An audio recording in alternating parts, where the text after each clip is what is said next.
are you outside of the classroom?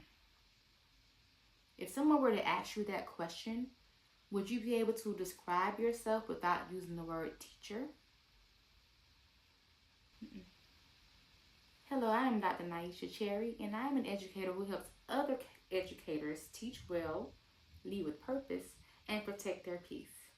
Tune into this video to learn how you can rediscover yourself outside the classroom.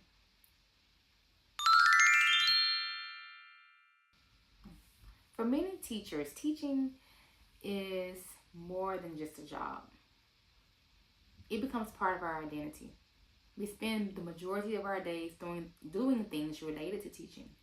Lesson planning, contacting parents, grading papers, thinking about the next lesson, attending meetings, and more.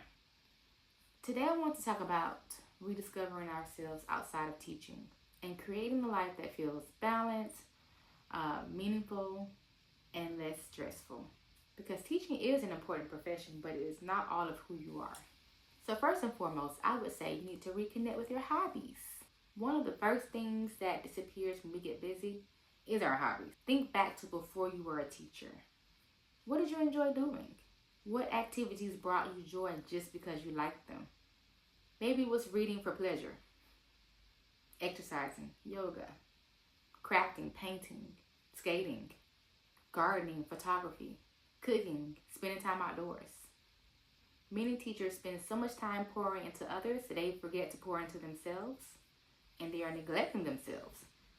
This summer, I challenge you to reconnect to your hobbies. Not because it makes you more productive, not because it helps your career, but because it simply brings you joy. 2, restore your identity outside of work.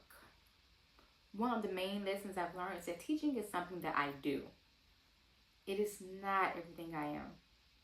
I am also a wife, a bonus mother, an aunt, a daughter, a woman of faith, a creator, a learner, a friend, and someone with hopes and dreams outside of my classroom. Sometimes we become so intertwined with being an educator that we find it hard to separate the two. Ask yourself, who am I outside of school? What matters to me beyond my career? What kind of life am I building outside of the classroom? Those are important questions to restoring your identity beyond being a teacher. 3, allow yourself to have joy. As a teacher, we are natural caregivers.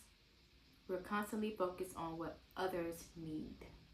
But when was the last time you allowed yourself to feel joy without guilt? Not everything needs to be productive. Not everything needs to improve your classroom. Not everything needs to be educational.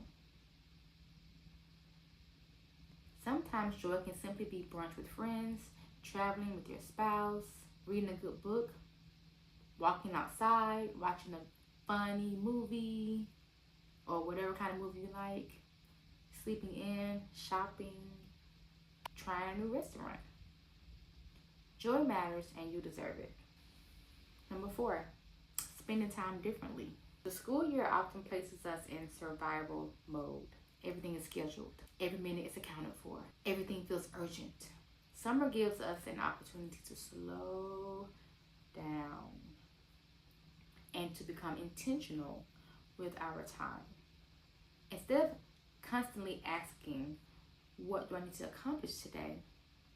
Ask, how do I want to feel today? That's a shift, and it's a positive shift. Maybe that shift in how you want to feel means that you need to slow down. Maybe it means you need to be present.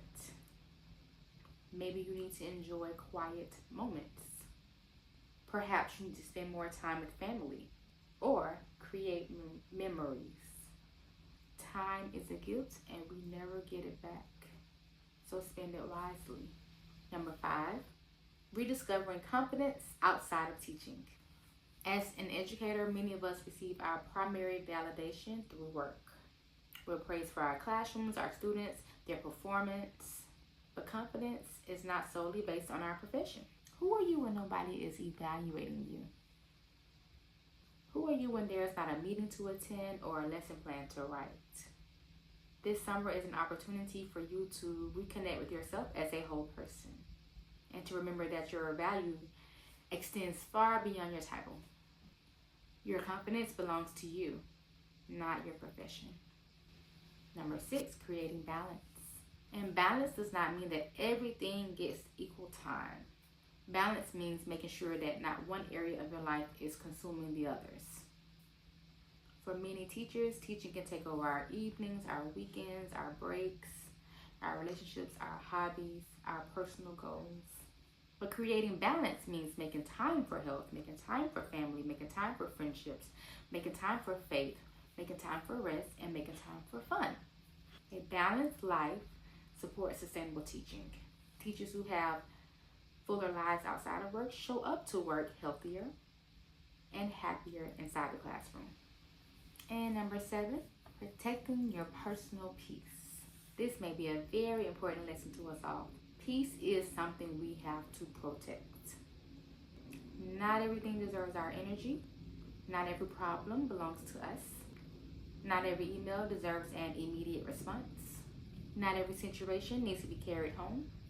Protecting your peace may look like setting personal boundaries, disconnecting after work, limiting negativity, prioritizing rest, and choosing yourself sometimes. Because the version of you that shows up to work is often strongest after you've taken care of yourself. I love teaching. Teaching has shaped my life in so many beautiful ways. But one of the most important lessons I've learned is that my identity does not begin and end with my profession. I deserve a life that is beautiful and full and meaningful beyond the classroom, and so do you. This summer, I hope you reconnect with whatever makes you feel alive, whatever brings you joy and peace. And most importantly, I hope you remember that teaching is something that you do and it is not all of who you are. Who are you outside of the classroom? I'd love to hear your thoughts on that in our comments below. So tell me, who are you? And as always, like, share, and subscribe to this channel. And I will be posting a new video next week. So make sure you tune in. Hit the bell to get notifications of when new videos post. And I look forward to seeing you guys in the next video. Bye-bye.